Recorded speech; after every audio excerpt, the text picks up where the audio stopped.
Well, a very good evening, folks. Welcome to the channel tonight on Facebook and YouTube. I thought I'd get a special guest on from another podcast. I'd like to welcome Jamie on. Jamie, it's a pleasure to finally get you on. We've been following each other for over a year now, and just give us a bit of a breakdown on your little podcast you got going on. Some cracking sports people you've had on in recent times as well. Yes, mate. It's likewise, mate. It's a pleasure to talk to you. It's been on the cards for a wee while now, and glad we're finally getting it done to talk about Celtic. Although it's not the best time to kind of speak about them, but I'm sure we'll get plenty to talk about. I podcast started just over a year ago, mate. It was just me and a couple of pals for work. Just decided, let's talk about football because we've always been admirers of guys like yourself who put themselves out there and do the podcasts and stuff. So we just done that, started off, and then it kind of just fell into having guests and stuff. It was just like, why don't we try and get a guest on? Started off with ex-Kilmarnock player Alan Mahood, and he was just brilliant. So we kind of got the taste for it after that. We were like, let's try and get more people on, and we've been very lucky, mate, with the people we've had on. Personal favourite of mine, and obviously a big Celtic legend, was we had Murdo McLeod on, and he Oh, was what a just man. oh, he was amazing, mate. He was just such a nice, humble guy. Spoke about the whole stopping 10 in a row for Rangers. Obviously, he was assistant manager to Wim Jansen at that point. He spoke about his Celtic career and everything, mate. It was brilliant. But obviously, we are a neutral podcast as well, mate. So obviously, we don't deny who we support, but we have had ex-Rangers players on like Gavin Ray and stuff like that. We've had Graham Murray and Mark Warburton. So it's been class, mate. We've had some couple of big names for down south. We've had Phil Brown on, the ex-Hull City manager and all that. So it's been brilliant, mate. And obviously doing our own stuff as well. It's just been great. It's my passion has always been football, Keith, and to actually get a chance to sit down with people and talk about it on a regular basis is just a dream come true, mate. 100%. Did you not have Anthony Joseph on recently as well?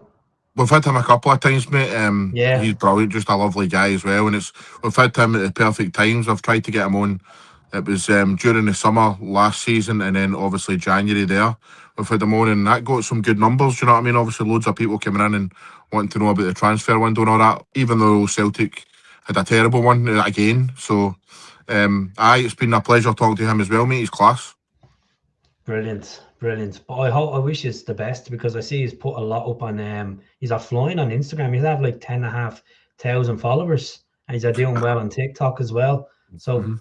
keep it up. Rome wasn't built in one day. I go back to when I started making videos back in 2018, and I used to have a piece of paper in front of me trying to guide me what to say when making videos. I was doing throwback players and stuff. It was mental, but now, on the Lloyd File, I've watched a couple of episodes, you and the lads, and look at, yeah, he's a neutral podcast, and he's try call it down as it is. And I know some of the lads are Rangers, some of them are Hearts, some of them are Celtic, and it's good that there's a bit of variety. It's not just one set of specs.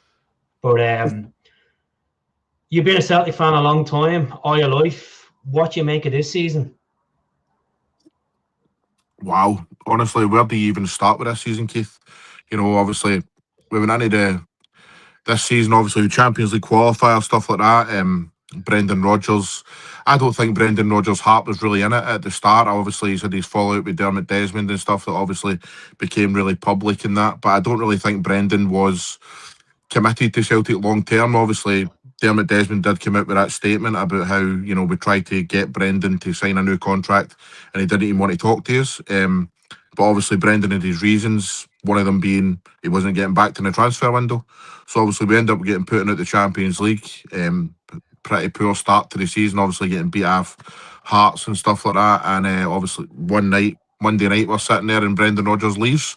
And that was just the start of the drama, you know what I mean? We're thinking, where do we go for here? Martin O'Neill comes in for a wee period of time, does an excellent job. Some Celtic fans were calling for Martin to get the job full time. Didn't happen. They had their heart set on Wilfred Nancy, and I think we were all kind of excited, but obviously sceptical as well when Wilfred came in. But that just turned out to be a total disaster. Do you know what I mean? And obviously everything else going on in the background I can't believe, Keith, the biggest thing for me this season was that Celtic AGM. You know, that was unbelievable. I mean, to come out and basically he made uh, Dermot Desmond's son made it Celtic fans against the board, and Celtic fans were already obviously really frustrated with everything that was going on in the background and stuff like that. And then that just, for me, that just made it worse. It was completely the wrong tactics to come out and try and make it a kind of, a battle between the Celtic fans, particularly the Green Brigade. I'm sure they were talking about, and the board, and it just made things worse. Peter Lawwell ends up leaving. Wilfred Nancy's was a disaster on the pitch, as I said, and Martins came back in, mate. It's just been total drama, and to be at this point, mate, in February, with all the drama that's been happening on the pitch and in the background, to still be in this title race is incredible, in my opinion. I know that yesterday was a very, very poor result. I'm sure we'll talk about that. I know it was a very poor result, and we've not been playing great football, but to even be in the title race at this point, with everything else that's been going on, has been madness, mate. So, it's been a total roller coaster from the get go. Like I said, before the season even started, but to still, we could still go on and win a double here, which is incredible, to be honest with you. Obviously, I think we're at the Europa League now, but to go on and potentially still win a double and make it a successful season is just madness. It's crazy to think that we're still in it. Like I'm 90% sure that we're out of it. That we lose on Sunday, we're done. And I don't care. People might say mathematically we still have a chance. It's as you see on the subtitle below. Does this Celtic team have the mentality to win the league? I think a lot of fans have checked out because of the disappointment. We've lost 7 league games already this season. We still have to play Hearts post split, play Rangers on Sunday, play Rangers again in the split at Celtic Park. Then we'll have to play Motherwell twice as well. Aberdeen in there, the game in hand. It's just, the chips is against us, but it's the squad of players. Like it's from the goalkeeper up to the strikers. Would you even call them strikers? Because they're not really being clinical at goal. It's to me, I think I feel like we're holding false hope. And I hope I'm wrong. I really do hope I'm wrong. To be honest with you, Jamie, it's just, is it draining watching it? Can you be honest with me? Do you actually look forward to watching Celtic this season at all? No, no, definitely not, because you know that you're in for some pain coming ahead, especially the last few months. But I agree with you about Sunday, right? About the Celtic Rangers game if we lose. But the thing about this season is, though, Keith, is Hearts could get beat on Saturday. You know what I mean? That's the thing. And Against Aberdeen, yeah. and the thing is, it's like, yes, Celtic are struggling at the moment. Yes, we're going to be, struggling through games and stuff like that. But so are Hearts and so are Rangers. You know what I mean? Because I still think there's points to be dropped. So if, like, for instance, if Celtic lose on Sunday at Ibrox, but like I say, Hearts could get beat the day before, and if Celtic lose on Sunday, it's still anybody's. Do you know what I mean? So, I mean, I still think there's twists and turns to come. I think that Rangers will drop points, I 100%. think Hearts will drop points, and I think Celtic will drop points, mate. And Motherwell are sneaking there. I think it's too late for Motherwell, to be honest with you. I don't think that they're going to be I think able it's to. too late. I think they're going to Uh, push for third place. But yeah, like, yeah. my worry is it's a home form. It's the vibe around the club. It's the vibe around the stands. It's lingering everywhere. It's like an epidemic of fucking failures this season for Mhm. Celtic.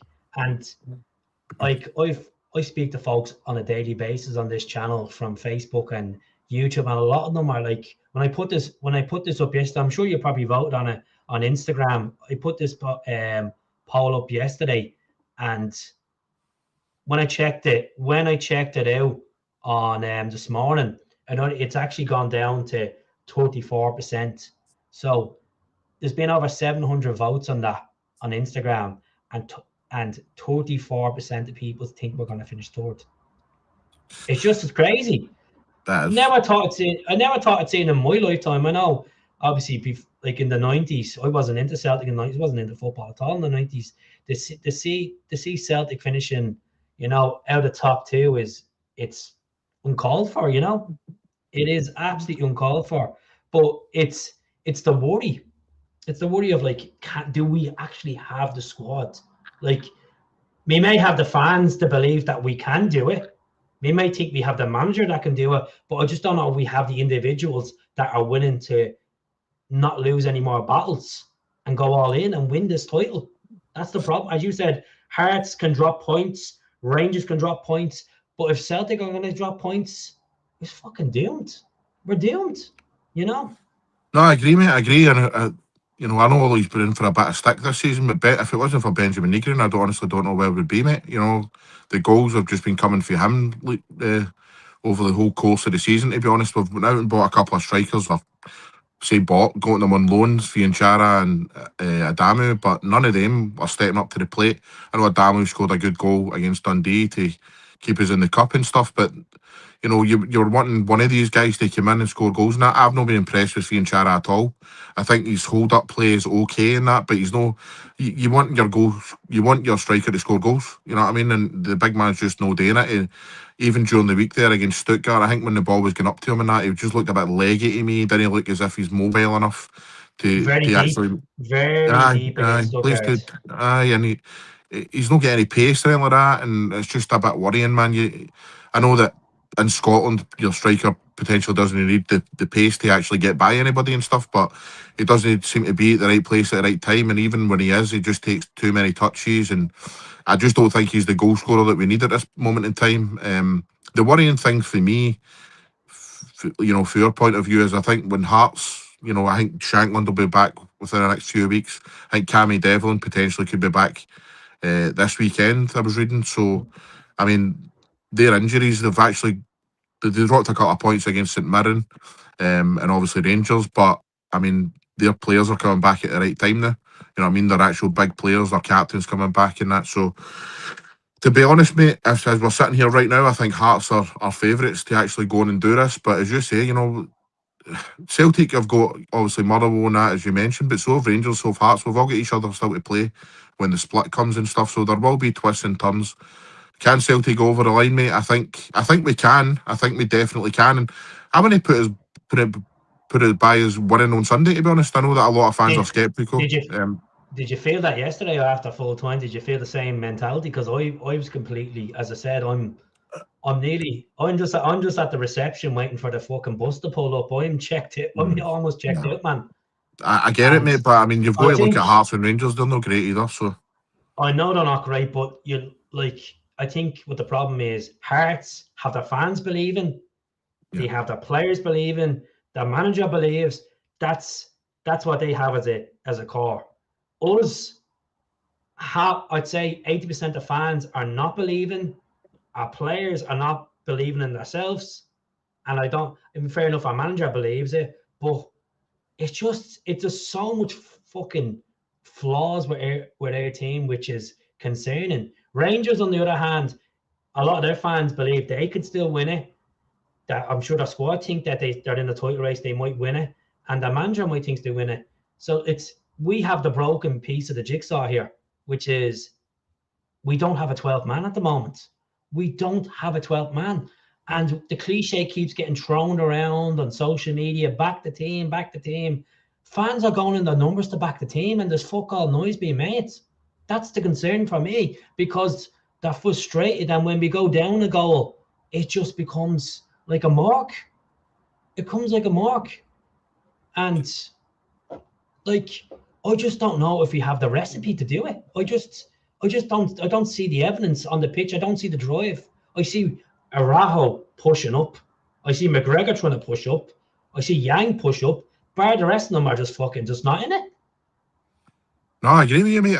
But the thing is, with this season, the way it's went, anything can still happen. I totally agree with you, mate. You look in the pitch and you're very, very uninspired by things that are happening right now. But I would not be shocked, Keith, if Hearts drop points on Saturday and Celtic go and win. And then see by the time if that happens, we're sitting here on Sunday night thinking we're in with a right good chance again. Do you know what I mean? And that's the Mm-hmm. thing.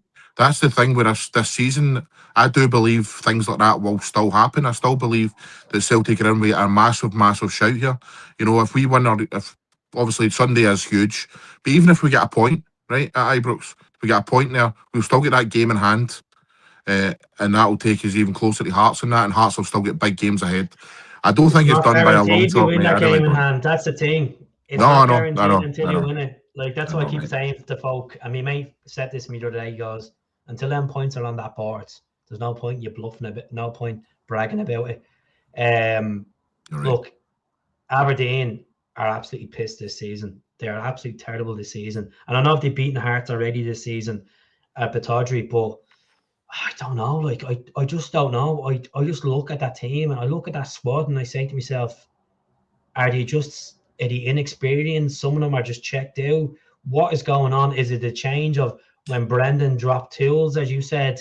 Is it because we did you look at like Maeda and you've seen Jota go for big money, you've seen Kyogo go, you've seen O'Reilly going, you've seen Kuhn going. Is he just done? Is he just checked out because he's seen the circle around him leaving? Fair enough, Jota is back, but I don't think we'll ever see Jota back to the Jota we once seen.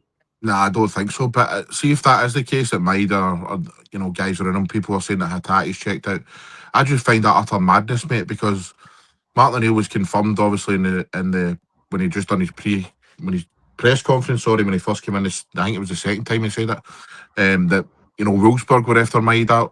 Surely, in that instance, you wouldn't take the huff. You would go, you know what, I'm going to push on here and try and get that move again. And I get you might actually get your head down a bit, but the best thing to do is try and just keep playing your football and keep scoring goals, especially in Europe, and keep these teams after you. But if you down tools and you're like, you know what, I just don't want to be here anymore, these teams will just look away from you. They'll be like, we don't want a guy with that kind of attitude. Do you know what I mean? And I don't personally think Maida has chucked it. I really don't. I know that a lot of people do. I think he wanted away and his head's been done and he's not had the confidence he's had uh, at the end of last season. I think he's just been, I don't think it's down tools mentality. I don't. I can see him still running about. I can see him still trying his heart out and stuff.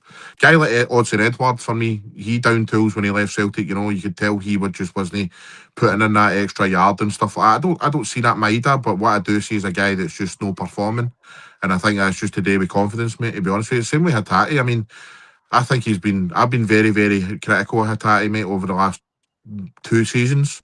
But you don't just lose your ability. You know what I mean? Something has happened there. It's his Oh, the confidence has abilities, been down to. the abilities and the techniques there, Mm, completely there. But mm, it just, I don't think there's the fire in the belly. And if you don't have the fire mm, in the belly, like this is what I was saying the other night. Like he was linked with a move to Palmeiras a couple of weeks ago. mm, Hatate, like mm. I would have let him go on loan to Palmeiras, let him realise the grass ain't fucking green on the other side, and realise that when he does go to somewhere, he's not going to get that love and affection. He's not going to get that, like, you know yourself, you draw a game or you lose a game, it feels like it's the fucking end of the world. See them when you go into the Premier League or they go to other clubs, they get away with murder. They get away with being a prima donna.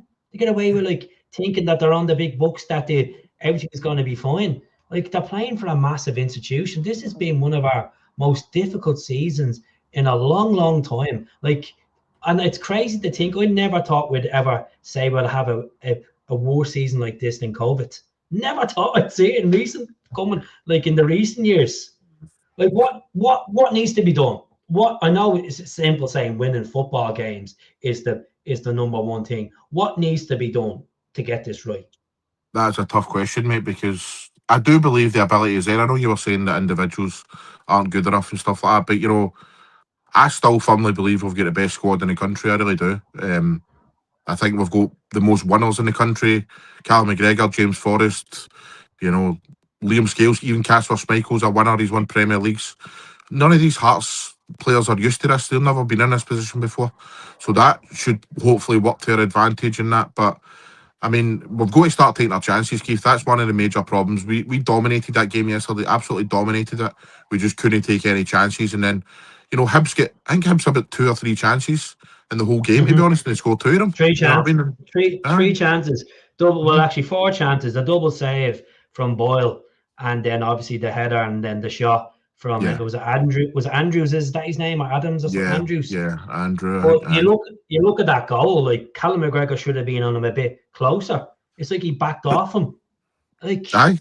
I'm glad you're pointing that out, mate, because, I mean, obviously, Casper Schmeichel has been in for a lot of criticism, and quite rightly so. During the week there, it was 2 out of the 3 goals were his fault. But what we need to start realising is the defending is poor as well. You know what I mean? It's like, I think that the first goal, I think Austin Trusty didn't get tight enough, just like against Kilmarnock. When Kilmarnock's first goal at the weekend, where the boy swung it into the bottom corner, I think that Trusty is just, I don't think Trusty is good enough for Celtic, mate. I really don't. I agree with you. I said the other night, the only time Trusty turns up is when we go to Italy. We I play know Atalanta Bologna. I know he was outstanding in both of these games, but for some reason he just doesn't perform in Scotland to the level that you need him to. Like I say, mate, he didn't get tight enough for the goal. The second goal was Nygren's fault. He just left his man sleeping and stuff, and people going, "Oh, Schmeichel was to blame for the first and the third goal." Yesterday, I don't think Schmeichel was to blame for any of the goals. To be honest with you, I don't see, I agree with you, because I've been criticising Casper a lot on the channel, yeah, and I don't think he could do much about the goals. I think no, it was no one was marking for the diving header, and the second goal, just said Nygren wasn't holding on his man. I think by playing Nygren out of place, to be honest with you, I think Nygren would be more effective up front. As you said, he's a good poacher when he gets in there. I have been saying that for a while. I don't understand why we don't just give that guy a shot as, a number 9 up there. He's scoring goals in that. Can you imagine what he could do if he's actually playing that position? Because I don't think the manager has the confidence in the rest of the midfielders, to be honest. That's the God honest truth. I don't. You look at Bernard. Bernardo What's happened was to him? outstanding. What's happened to him? He was outstanding in Brendan when Brendan came back, and then he's just completely off the face of the earth. And when he gets the chances, it's like you put him in against Talbot in the Scottish Cup, and he can't even dominate a game or control a game. And then you put him in against Stuttgart, he falls. And look, at Stuttgart were a decent team, but they were in second gear for the whole game. Men versus boys.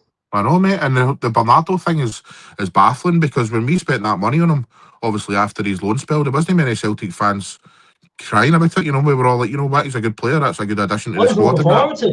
I was like, just break the bank and just let him take he's on, I think he's on 12 grand a week. He is. What kills me is Iheanacho is on 30 grand and he's not to be seen. Not to be seen. He's barely making the bench. I know that's another thing. I don't understand the thing where he's taking some players out the fold completely. You look at Nvuku, who was very, very poor against Dundee, to be fair, but it was his first game and he's been taking out the thing completely. You've got the boy for Brentford. What's his name? Is it What's his name? Is it Benjamin? Benjamin Arthur. Benjamin Arthur. Yeah. I mean, is he going to play on Sunday? There's a chance he's playing on Sunday if Trusty. I know the Celtic have appealed the Trusty red card, which should be overturned, to be honest. Because that's ridiculous. That's it there on the screen there. So they put in the appeal there about 2 hours ago. He's looking at potentially 3-match ban. 3-match ban for the violent conduct and all this bullshit. Ali McCoy even called it on TalkSport and said it was never a red card. It's VAR is ruining Scottish football. You seen the red card the other night at Paisley, the St Mirren game. Absolutely bonkers. It's VAR's fine, mate. I've got a problem with VAR. It's the people that are running VAR. They've not got a clue what they're doing. You know what I mean? It's just baffling, mate. And then you've got the Scales penalty as well yesterday, which to me that's a penalty. But the thing is, they're putting a precedent now for all these things. If they're not going to give penalties and stuff like that, we're just going to get constant fouls. But that one in Paisley as well. I mean, it's ridiculous, man. What is violent conduct? What is violent conduct these days? If you're sending Austin Trusty off for that, and you're sending the St Mirren boy off for that, mate, we're going to be getting red cards in every game. You know what I mean? Every single game. You're not allowed to touch your opponent. No, you're not allowed to be aggressive. And I mean, violent conduct to me is punching somebody in the face, or slapping them in the face, or elbowing them or something. No, what Austin Trusty done? You know what I mean? It was handbags. And one thing we've got to do, Keith, is we've got to start calling these players out for their reactions. Both of those players went down as if they'd been shot. And it's ridiculous, man. It's no helping anybody. Spot on.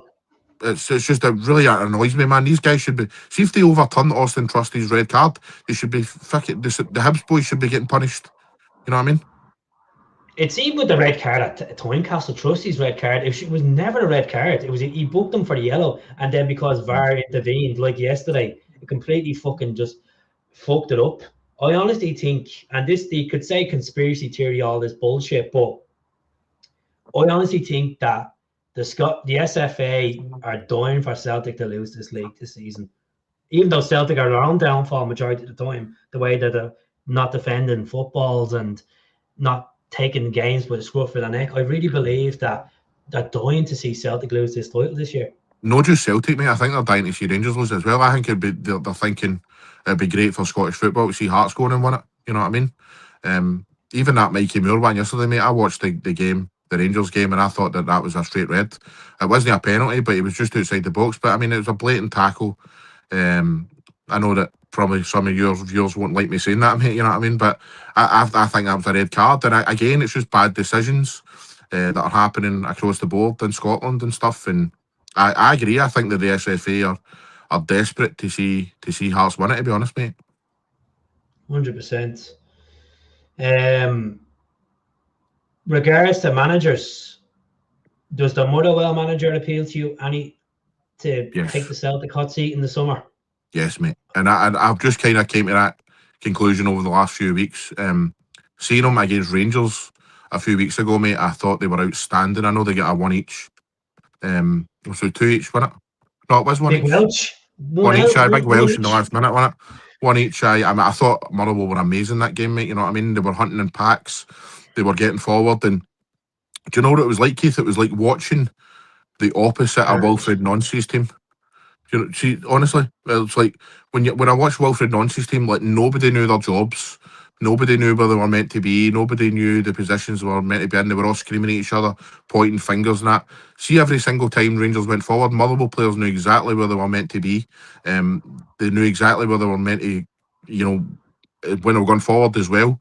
They knew exactly where each other were and stuff. And it was a joy to watch them, man. And obviously, they are pushing for a European spot now and stuff. And I would take him in a heartbeat, mate. I really like him. I think he's got a lot to offer.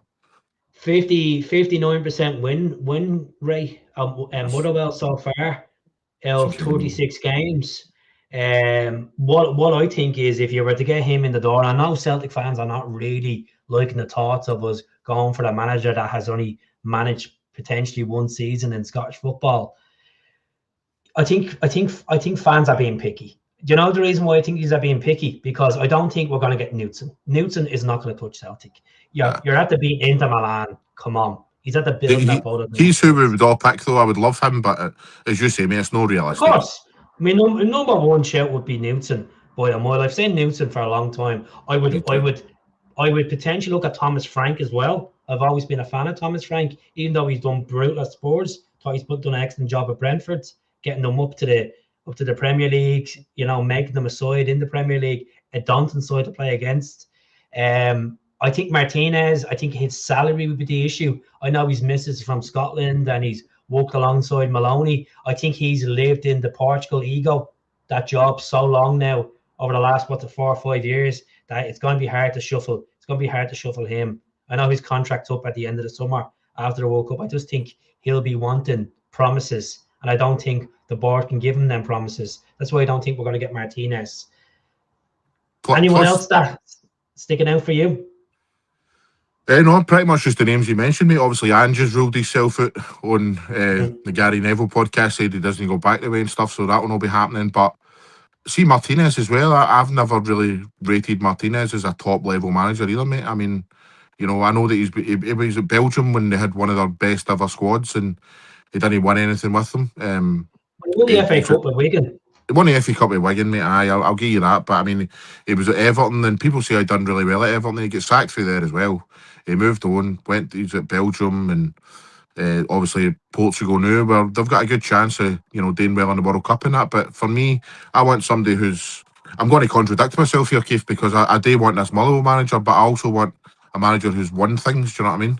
And to be fair to Motherwell manager, it is a hard one, isn't it? It's a hard one because I'm the same. I'm like, I want someone that has a decent CV, but at the same time, I'm looking at what's going on right now. He's bringing rootless football. He has a team of guys that are playing for each other.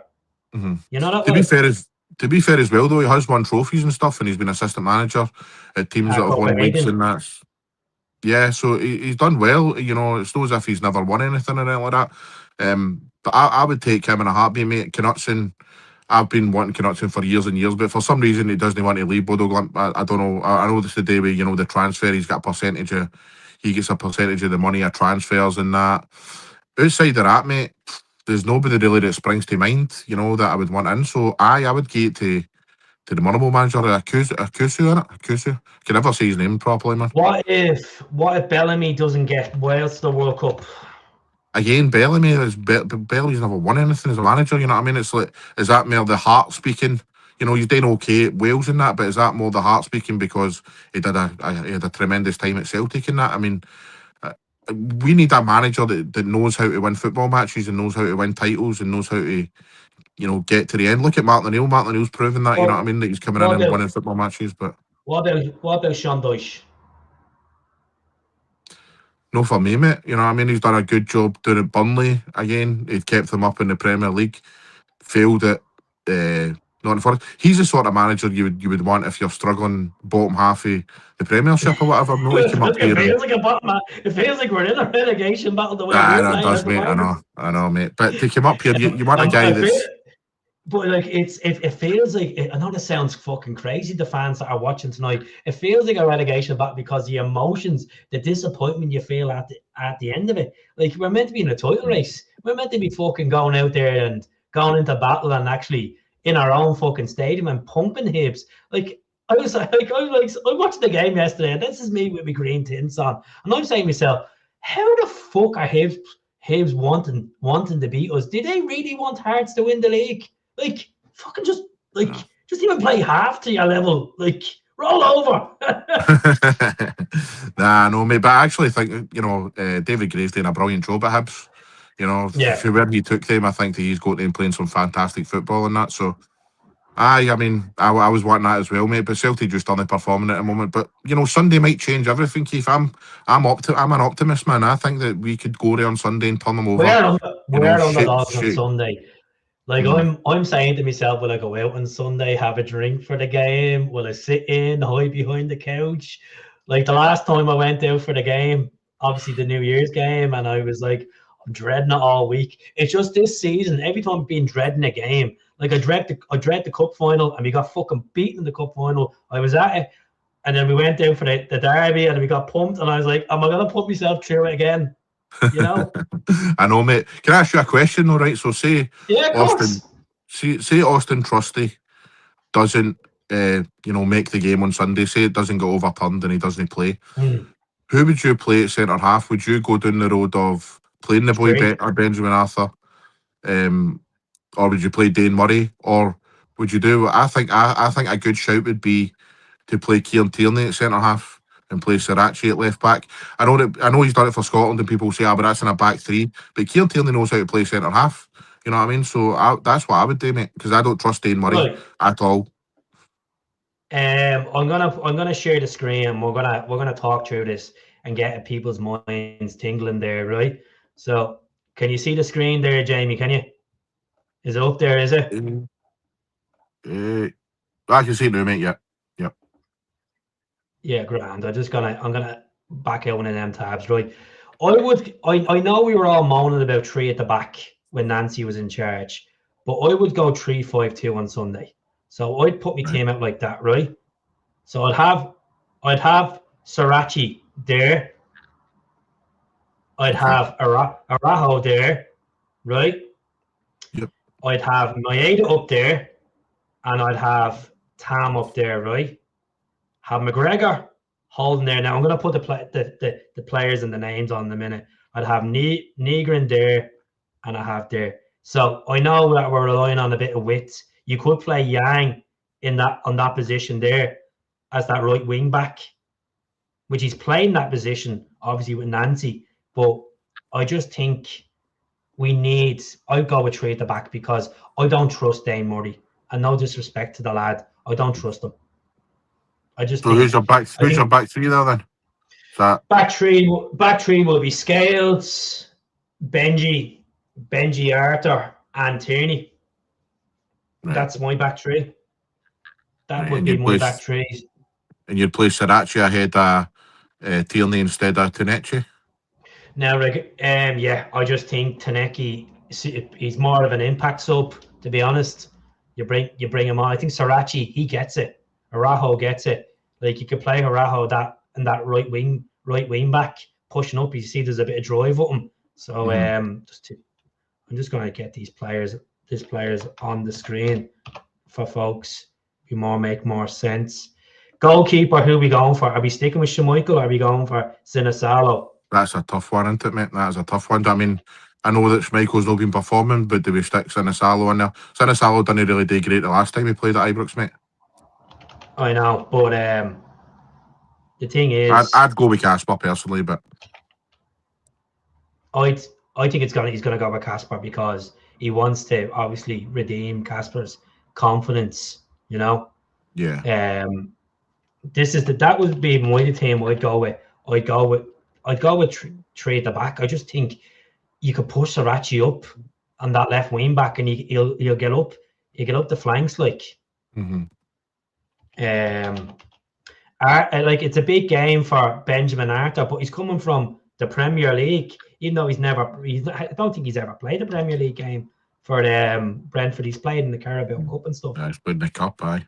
We can't be playing Dane Murray, that's for sure. We need to figure a way out of playing Dane Murray. That boy can't play at all. No, he got that contract, and then I think the confidence was lifted a bit. And then when the mistakes he made at Tynecastle, I just think that scars you. I know people say you need a second chance to prove yourself. Everyone has bad games, but I just think it's I just don't think he'll handle the heat. I just don't think he could handle it. Nah, he's had many a chance, Dane Murray, to actually prove himself in the team, and he's just not done it, mate. He's not good enough. So who would you put in the midfield? You put Nygren in there, and who else would you put in there? Tough question, mate. It really is, because Bernardo's not performing. Hatate wouldn't be in my team. Or maybe go like this. Maybe go with Taneki and go with Yang like that.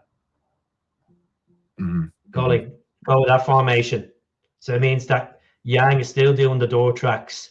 Sebastian not always comprehensive of coming back and doing the hard work. Maybe, mate, I mean, it's not much protection there, though, for Callum McGregor and that in the middle of the park and stuff. I'd maybe go the Ox, mate. I'd maybe play the Ox, I think. Could play the Ox. You could play the Ox in there. Aye. Or go like that. Yeah. But obviously, put Ox in there. You go with Hatate. I know I'm playing him a bit out of position. He's mostly on the other side. Hatate. I'm not playing Hatate at all, mate. I'm not playing Hatate. Well, you probably will play Hatate. That's the thing. You don't know what O'Neill. I don't think he'll play Hatate, mate. I don't think he'll play him. I think that'll be the team that I think he will play is. I think Maeda needs to play a derby game to redeem himself. As you said, he may not be there mentally, but if he wants to prove that he's leaving Celtic this summer, wants to end with a bang, he has to win. He has to perform the big games. Plus, he loves to go against Rangers, doesn't he? He likes performing against them, and especially if Tavernier's playing. Yeah. But I think Martin O'Neill will just go with what he's been gone with, mate. I think he'll play a 4-3-3. And I think it'll be, the Ox, McGregor, and another. I think it'll maybe be Bernardo again, mate, to be honest with you. I think he'll play Tinekti, Maeda, and I think he'll play Yang. I think that's the team he will go with. And Bobby's saying Kasper's finished. 100% Kasper's finished, but he's not going to drop Kasper. That's the thing. Like, obviously, we have a game on Thursday night against Stuttgart. I would play Sinisalo on Thursday night, see how he gets on, builds a bit of confidence, and then put him in the derby. But he's going to play Kasper. That's a good point, mate. That's a good point. I play Sinisalo Thursday night, see how he gets on in that. But I mean, but a big game like this, you know what I mean? You're looking for experience, I think, mate. And I think he will go with Kasper just for his experience alone in these big matches.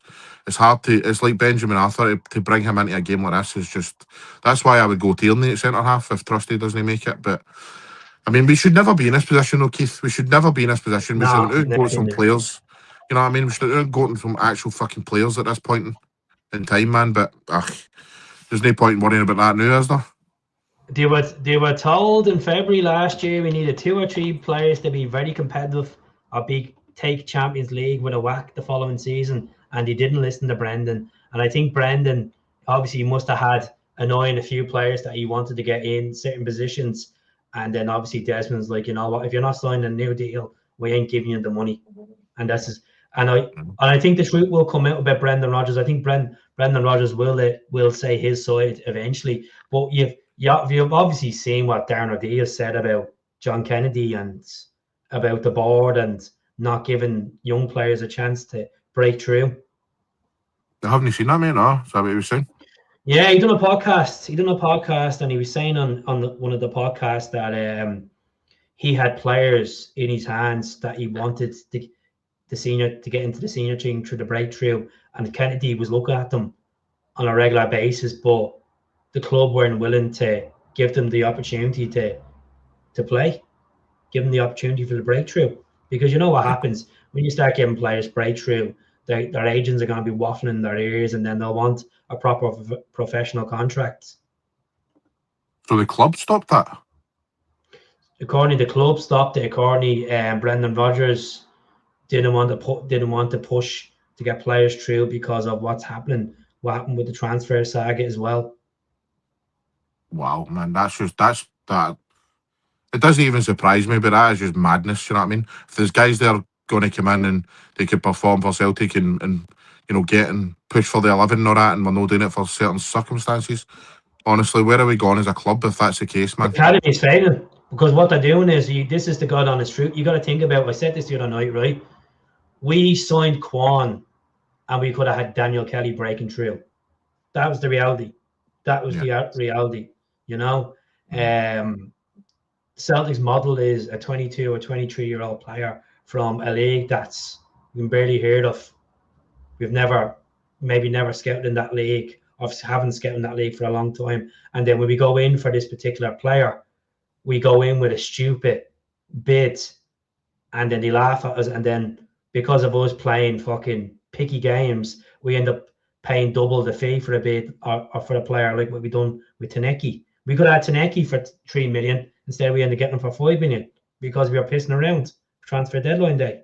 Exactly, mate. And look at Benjamin Negrin. Obviously, like I said earlier on, he's had his fair share of critics this season, but he's our top goal scorer by a country mile.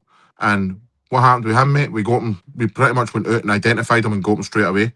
And look how that's worked out. He's had some time to settle. He's had some time to, you know, settle his into a Celtic jersey and all that. These guys like Tenecti and all that came in last minute, and Balashawi, who I personally feel that he's been a bit unfairly treated. A guy like him, you know, he came in pretty much, you know, his debut was a Old Firm debut at the start of the season. Sorry, Glasgow Derby. Sorry, at the start of the at the start. I forgot what I'm on, man. You're on your podcast. At the start of January, and he came in there and he didn't have a good game. And I know that he's not done well in a Celtic shirt and stuff, but I mean, I think he's been pretty much ostracised for some reason. He went into the African Cup of Nations and he's came back and he had a pretty poor game against Auchinleck, guy. We had a pretty poor game there, but I mean, I just feel that these guys need a bit of time. They need a run in the team and stuff. And but you're bang on, mate. It took too long. These players just came in fat. See if they'd come in at the start of the transfer window, got a bit of football behind them. Who knows what they could have done?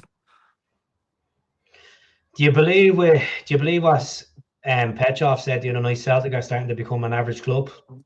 The way things are going.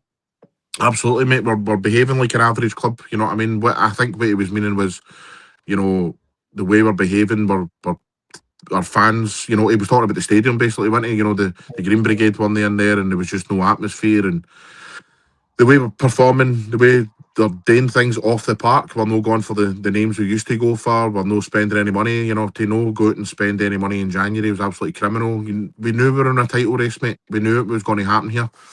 And just sad, isn't it?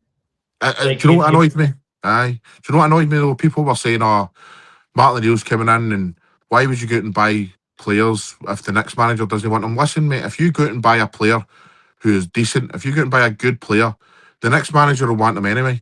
You know what I mean? It's like, Well, oh, the style this of is the play and all thing. that. But if you go and buy a player Well, with ability, they'll want him. this is my defense to it.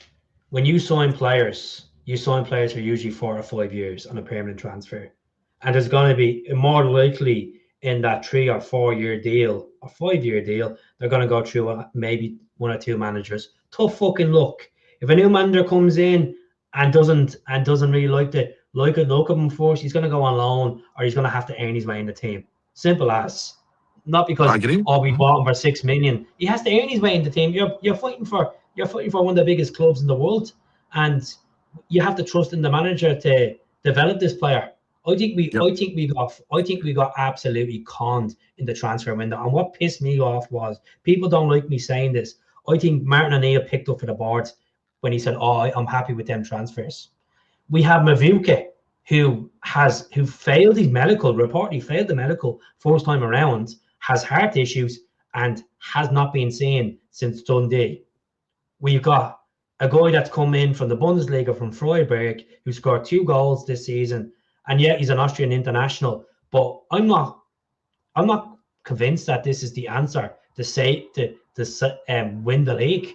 I just don't think these players mentally are in it. Like, I think if we got players from Scotland, like see the likes of Elliot Watt and Maswini says, they would have known of being around the culture of Scotland, Scottish football. They would have got it. They would have known how to ease you, how to break down teams. We just completely fucked up the transfer window. Completely agree, mate. You know what I mean? That's when he say, whether he my first pick, as you say, he scored goals in Scotland. He knew how to do it. He's still doing it just now. But for some reason, I don't actually know. I mean, it's money, isn't it? You know what I mean? It's money. They didn't want to spend the money on the guy. They wanted to just get loanees and guys who don't score goals and that. And mate, it's just been the way for Celtic board. I don't understand it. I think, do you know what? Actually, I say this a good few times on Twitter and on the podcast and stuff, mate. I think at times this season, Celtic board have actively tried to antagonise the fans. Honestly, I I think know I that. think that I, mm, I think they just turned around. They said after that Hearts game, right, we're gonna do it our way, and if you don't like it, you can piss off. I don't think it means anything to them if that stadium was half empty. I don't think it really affects them because you're seeing pictures of police just down beside where they're sitting and all that. Is this the way we're moving as a club, or we're going as a club? Because I I, feel like when I called Celtic dirt last night and I got abuse for calling Celtic dirt. I think we are dirt. I think we're nowhere near the mentality to win a title. And some people might say, we're hoping we can change things. Games are coming. We still have 11 games to change it all around. We to beat Hearts, we beat Aberdeen. Look at the players.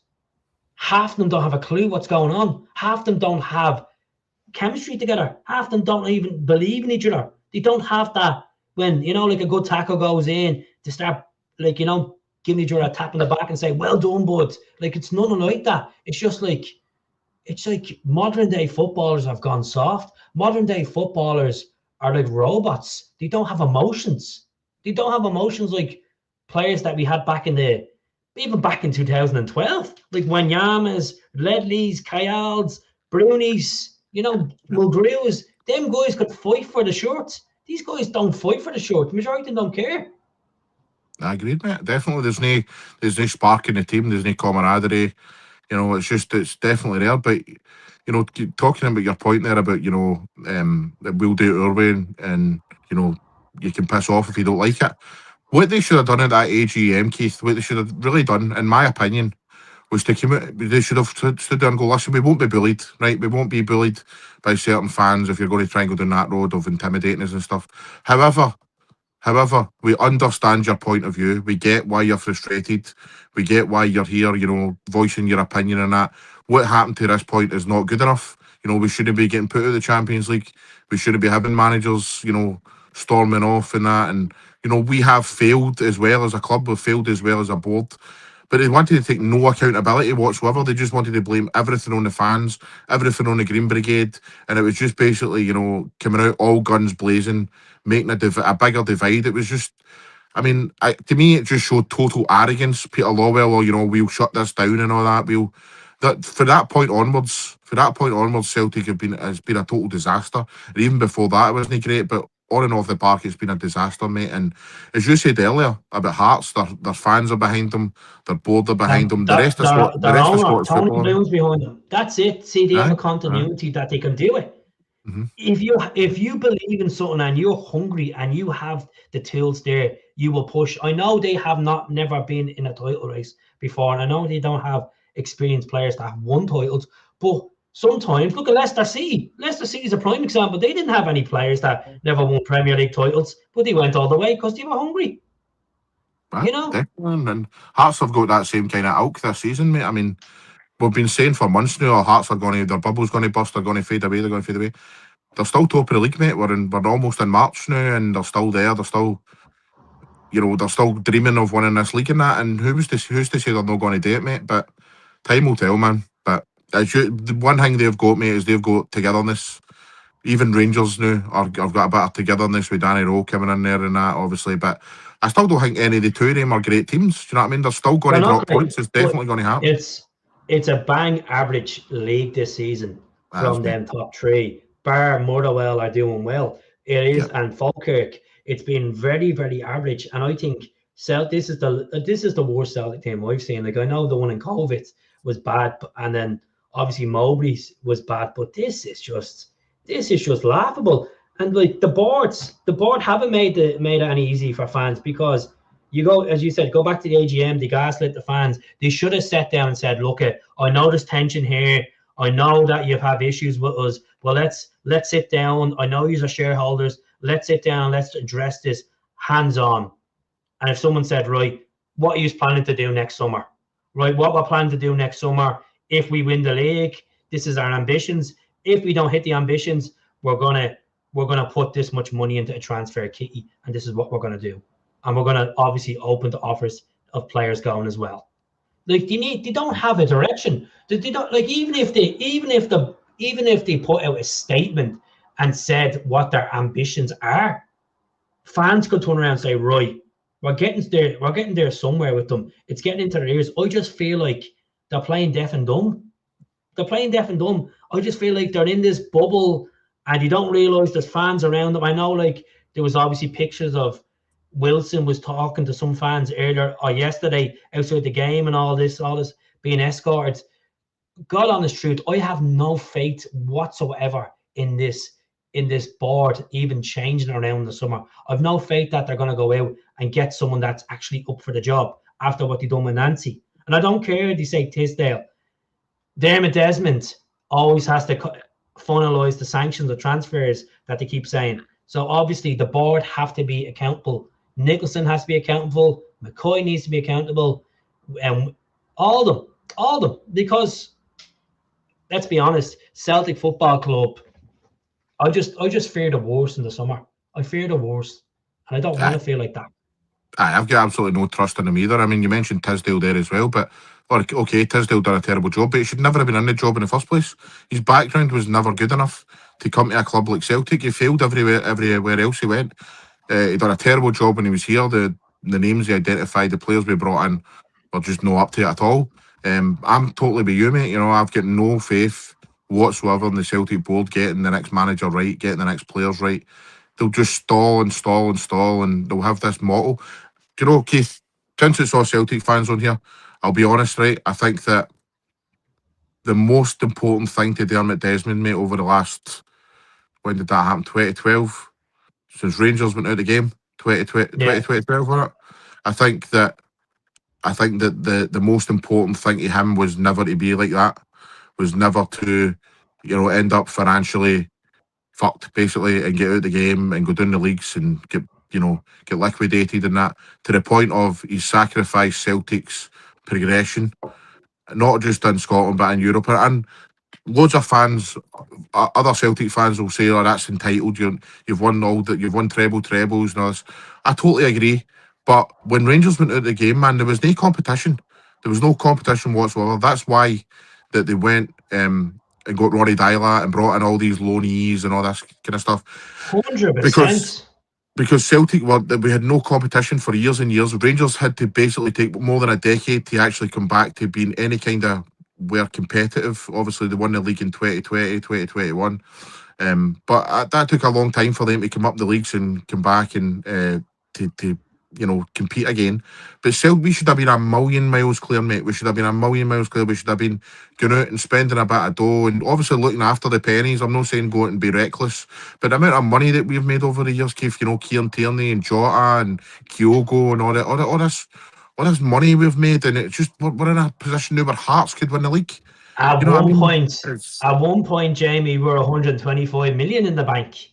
Exactly, and that's all he 125 cares million about, mate. transfers. Now we're down to 70. Who gives a fuck about the money in the bank? Because we're not going to spend it. And with us losing out the Champions League, that's going to cover for the cost. And if we don't get Champions League next season, which, to be honest with you, is a fucking better chance of winning the Euro Millions, it's going to be like that. It's not self-entitled, just speaking the truth, because people need to understand this board were only designed to want to dominate in Scottish football. They never wanted to pinch themselves in the arm and say, right, let's actually have a go in Europe. Let's actually get into a knockout stage game. Like, we haven't won a knockout stage game in Europe in 22 years. It's fucking embarrassing.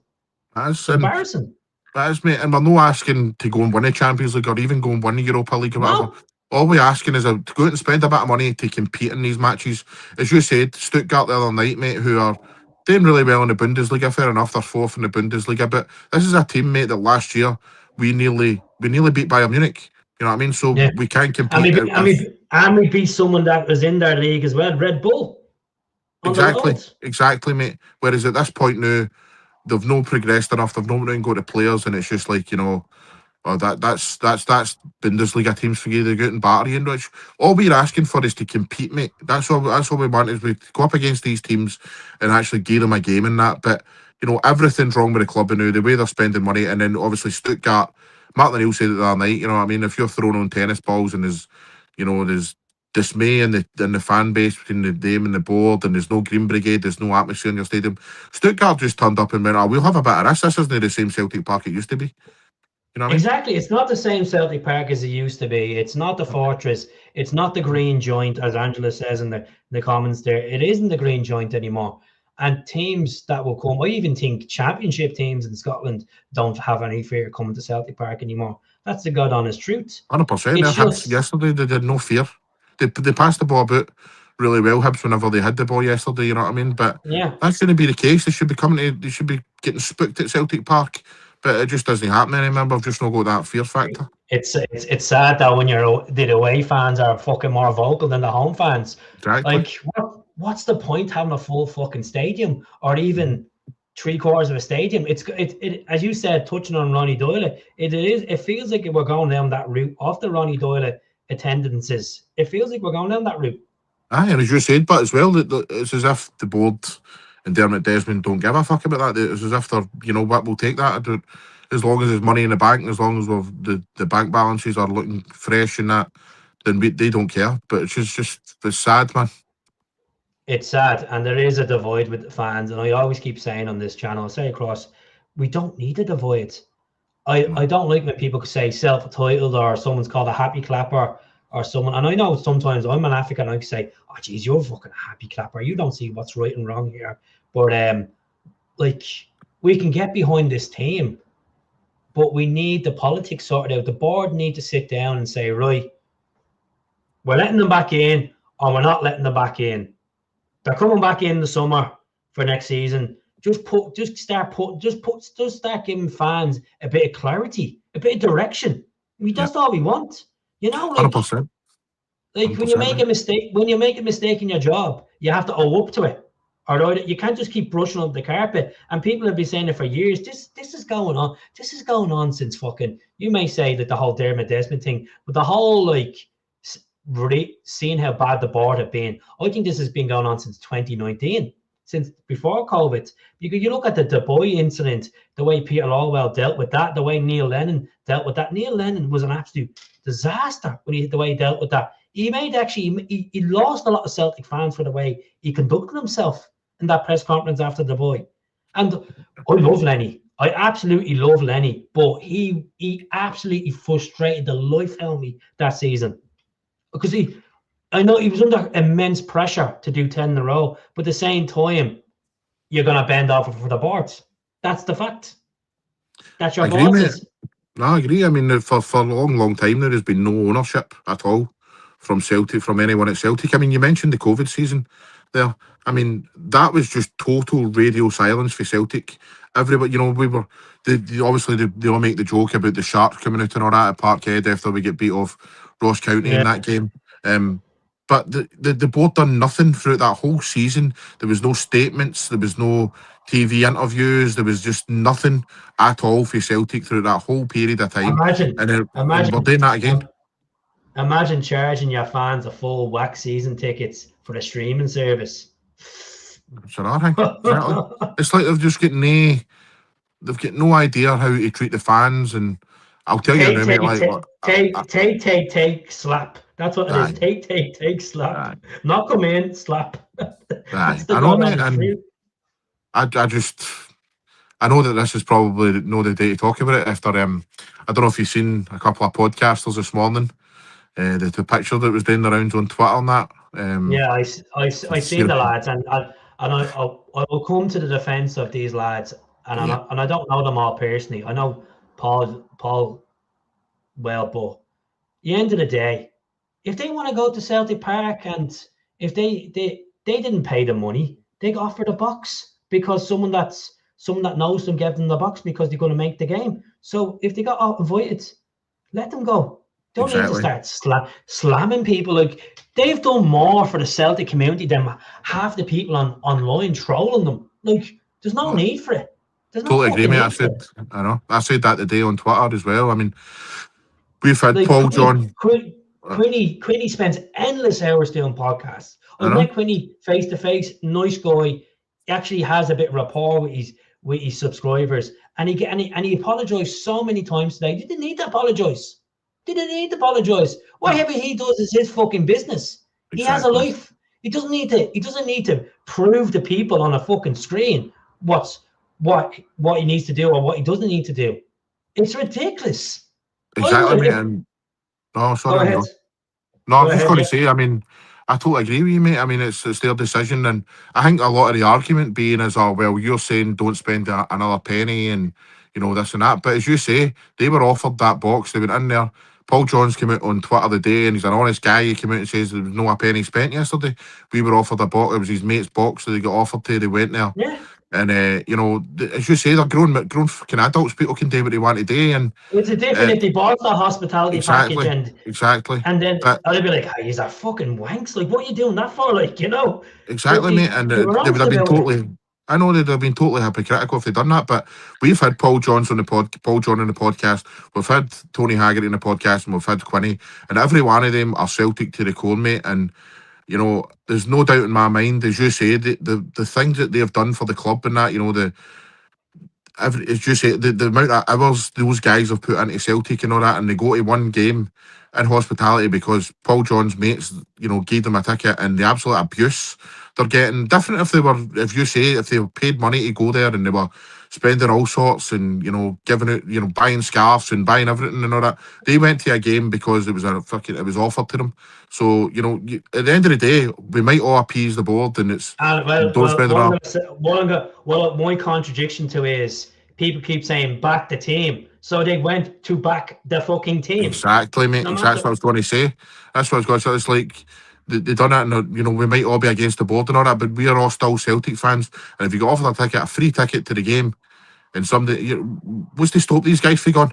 You know what I mean? What they were saying when they were saying not another penny is stop buying merchandise, stop buying tickets for the game, extra tickets for the game. You know what I mean? Cup games and all this stuff. Just stop giving Celtic the money. Stop buying the food in the stalls and all that. You know what I mean? Stop giving them extra money and all that. But no, if you get offered a free ticket, you can't go to the game. I know for a fact with them four lads, if them lads were offered fan media passes tomorrow, they would probably turn it down until everyone had until the fan media is back to full capacity for press conferences. I know they would. Because Paul, I met Paul John a couple of times, and he's Celtic to the core. And I just think, like, he's at the building an empire on his podcast. The same with Steve-O Wood Order. He's done really well with his podcast with Paddy. All the lads have done well. And I just think, I was looking at that last night, it's like, get the fuck half yous, will you? Go to sleep. Leave them alone. For fuck's sake. They I went think there. There are a bunch of lads going out to watch the team fucking play, and you're moaning. Get the fuck, will you? aye. And but one thing I will say is I think it was an error to post a picture. I don't think they should have posted a picture because you know you're going to get that kind of reaction from certain, you know, a certain group and stuff like that. And you might say, oh well, they're entitled to post a picture on there.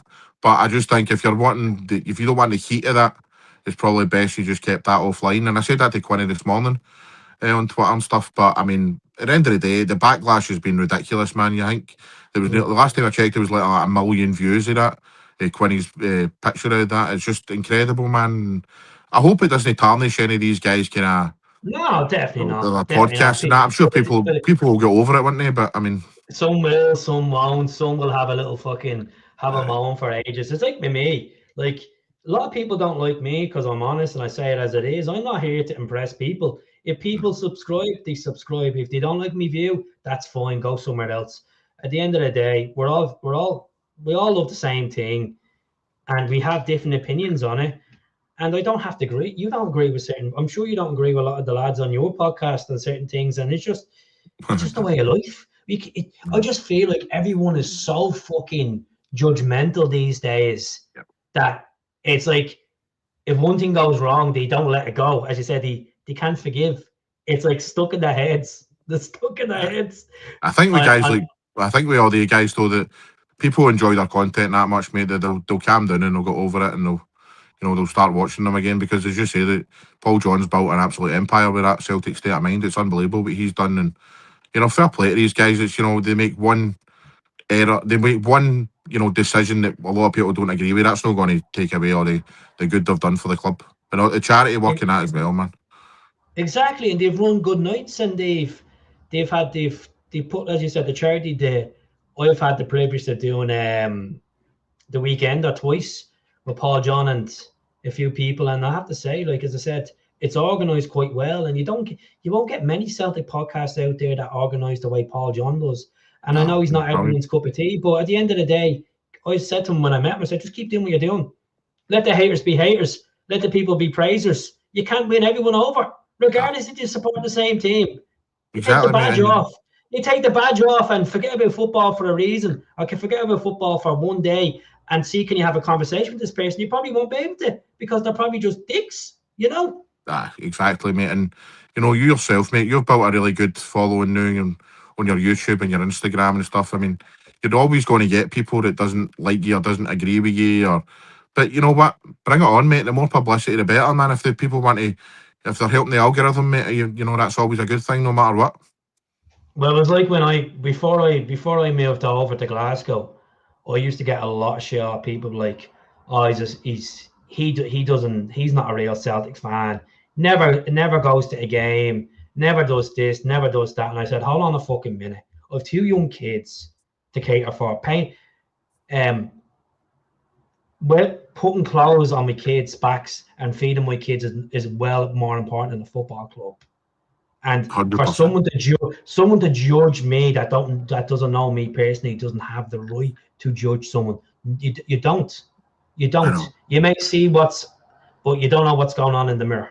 You may see the reflection, but you don't know what's going on inside. I get that as well. I get all that. Because I go live on TikTok quite a bit for the Celtic games and stuff, and people, how you know at the game? And the day I've got stuff going on in my life that I just can't get to a game or whatever. You know what I mean? It's good. Simple. It doesn't make them me less of a Celtic supporter or a Celtic fan because I don't go to the games. Do you know what I mean? I got off of one particular individual for years, and he's from Dublin. Gave me shit for years about it because when I was younger, I used to like Liverpool. Liverpool was my team back in the day, and then my uncle met a girl from Clydebank. And then she just changed my life into a full-time Celtic supporter. This is why I made the page. I built the podcast. I done all the stuff. Now I look back now and I'm like, I said to the guy when I seen him last time, was it Kilmarnock? He's like, oh, do you still support Liverpool? And I goes, no, I don't. And I goes, you need to restrict your statement because I'll tell you what, since the last time I've seen you, I've moved to Scotland. I've interviewed Chris Sutton. I've interviewed Jackie McNamara. I've interviewed George Cadeti. I've interviewed Simon Donnelly. I've interviewed Anthony Stokes. What the fuck have you done? What the fuck have you done? I goes, have you built a Celtic fan page of 134,000 followers? Nah, I don't think so. I don't think so. So you being all gritty to me about how I run my operation of being a Celtic fan is none of your fucking business. What's mattered is I give the passion as much as I can. If I can't go to a game, I can't go to a game. What am I going to do? Leave myself broke and not pay my internet bill or pay my gas bill, or fucking go to a Celtic game and stress about money? Use common fucking sense. It's technology. You can just watch the game on the laptop if you want to. Mate, go back to what you were saying earlier. People just love to judge. You know what I mean? And he said to me, he goes, fair deuce. He said to me, and he goes, fair deuce, you're a complete changed man now. I goes, yeah, because I know how much this club means to people. And this club is a big reason why I moved over here, is because I want to be close to this club. And I want to make this be maybe a full-time job one day. So I got to keep doing what I do, you know? And so you should, mate. So you should, as you said to Paul John Dykes, I'd say the same to you, mate, is just keep doing what you're doing. I mean, it's clearly working. You've got a following now. You've got people that are constantly, every time I see you posting something on Instagram, mate, you're getting loads of engagement. Loads of people are interested in your opinion and what you've got to say in that, mate. So just keep going, man. And ignore the haters, man. You're always going to get them. Oh, no, you know, no matter what happens, mate, you'll always get them. Haters will give you the boost. Haters will give you the fuel, the drive, Aye, the drive. Exactly that. If you look at it that way, mate, definitely. It is. But no. So what's the plan for the page? What's the plan? Like, who's the next guest lined up? We've got a couple this week, mate. It's just like we're talking to. There's a podcast called Let's Talk Football Careers. I'll give Barry a shout out. It's brilliant what he's done, mate. He's had loads and loads of guests on his podcast, football people as well, you know, ex-players, and that's all he does. He doesn't do podcasts of it, and it's literally just interviews Barry does. So every single one you'll see on his YouTube is just an interview with each person, Scottish and English football, and some of the guests he said on it are absolutely amazing, mate. You wouldn't believe it. Yap Stam, he's had Matt Letizia, he's had Terry Butcher, and he's a Rangers man, so he's had quite a lot of Rangers players and stuff like that, mate. So but it's incredible what he's built, man. So tomorrow night we're talking to him. I'll be live on YouTube. On Wednesday night, we're speaking to a guy who comes onto the podcast quite regularly. He's a big Man United fan, Dan Bateman, and we'll be getting his Premier League 11 and stuff like that. Mate, I just love talking about football.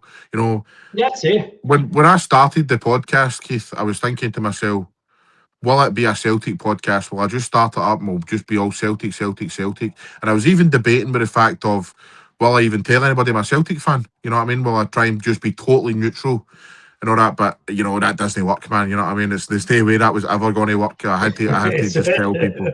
Aye. So you know, so I was like, you know, but I want to talk about all types of football because I love watching all football. Like I said, I sat and watched the Rangers and Livingston game yesterday because I don't have Celtic TV at the moment. But I mean, I just love watching all types of football. I watch the FA Cup during the weeks, and I watch the Premier League, and you know, so we talk about everything. It is mostly Scottish football, to be honest with you. So it's just basically continue that, mate. Get people on. The other night there, I had a great interview with Big Steve, MCFC. He's a big Man City fan. He's got a big following and stuff. So it was great to chat to him and just try to make connections with people, mate. You know, after it, he was like, "Oh, if you're ever doing it at the Etihad, give me a shout and we'll go for a pint and all this." And I was just like, "Wow, man, do you know what I mean?" And he's like, "If you need anybody," and he was mentioning like other podcasters, big podcasters down in England. And he's like, "I'll get you in touch with them and stuff." So it's just trying to make connections and just constantly just keep talking about football, mate, because it's my passion, it's my love. And you know, as you said, mate, I would absolutely love to make this a full-time job one day. Will that happen? Probably not, but it's a dream, you know what I mean? And it's something that I'm going to try and just keep doing, keep posting daily and enjoying myself, mate, to be honest with you. But I just want to say I always try and say thanks to guys like yourself, mate, because if it wasn't for guys like you, and I've watched your stuff for years, mate, and I've been a big fan, and I think that it's brilliant how you put yourself out. I didn't even know how to start a podcast and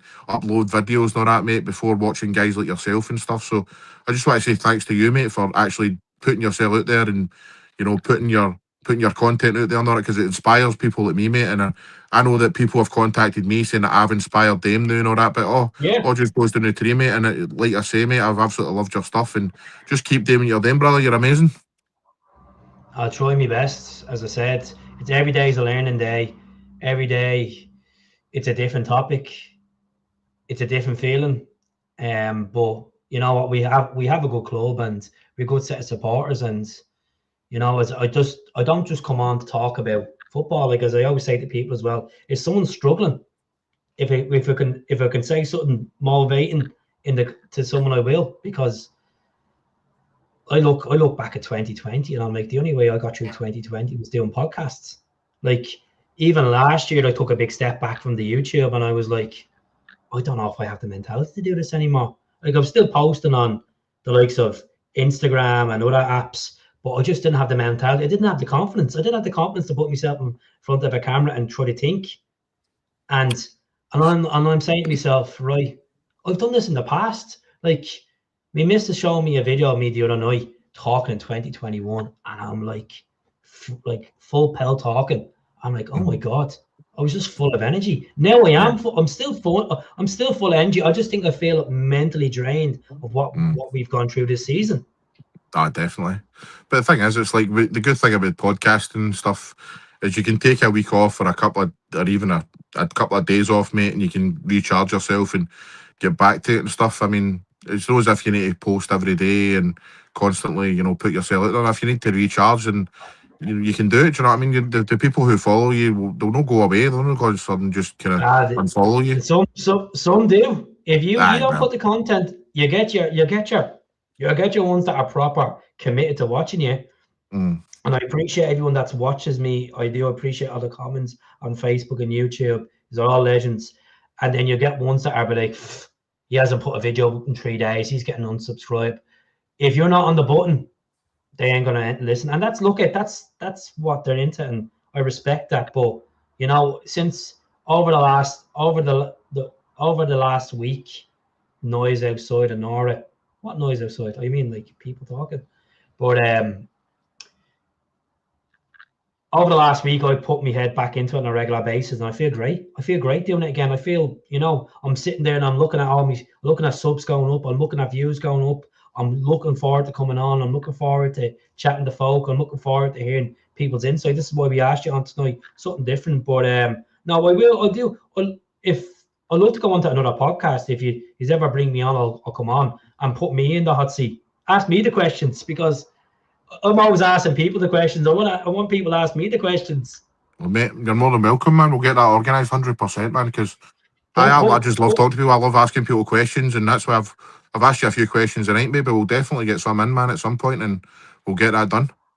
I'm going to try get more. I'm going to try get in touch with more Celtic podcasters and try to get them on and have a chat, because I like watching them all, but I like to actually have a proper conversation with them. I like to turn around and say, well, look, you know what? For example, Quinny, let's come on. Let's have a chat with Quinny, or whoever. Let's have a chat with them. And if we get the vibe, we talk about football, we try to analyse the games, talk about transfers, cool. It'd be great. But I'll let you go. Man, Quinny's class. I'll let you go, Jamie. I really appreciate you coming on. Problem, and I'm gonna put on in the description your YouTube channel, and fingers crossed that I'll keep watching his content when I can. Sometimes sometimes I'll sit there and I'll be like, is it that football team? Like fair enough. I'm sure that guy that you had on, Steve, was talking about Main Road and talking about his days of Sean Goater and Nicholas Anelka and them lads, playing, what's his name? Steve Bruce, not Steve Bruce. What was his name that managed Man City? What's his name that played for England? Oh, Pierce. Pierce. Sure, Pierce, yeah, Pierce, that's the guy, that guy, that guy. But, yeah. Well, it was a pleasure having you on. What I'm going to do, folks, is I'm going to actually start a complete new stream, because people are probably thinking, these two are talking. I'm not going to get the comments across. I want to see Keith talking about stuff. I want them to answer my comments. But folks, look out for Jamie's podcast. Unbelievable. I will put it in the comments below. And him and the crew are doing quite well, and hope he's right. Hope he's right. that we do go all the way and we win this title, because if we do win this title, I will be meeting up with you in Glasgow and I'll buy you a drink to celebrate. Oh mate, we'll have several drinks. But everybody keep it safe and hail. Cheers, Jamie. Thanks for coming on. Appreciate it. Good having Jamie on. Absolute legend of a guy. It's good to hear from someone perspective. So, folks, I'm gonna just restart the stream, and the stream's gonna come back on in a couple of minutes. I just want to get a quick refresher drink, and come back on and have a chat with you. So, back on in 5. Speak to you all then.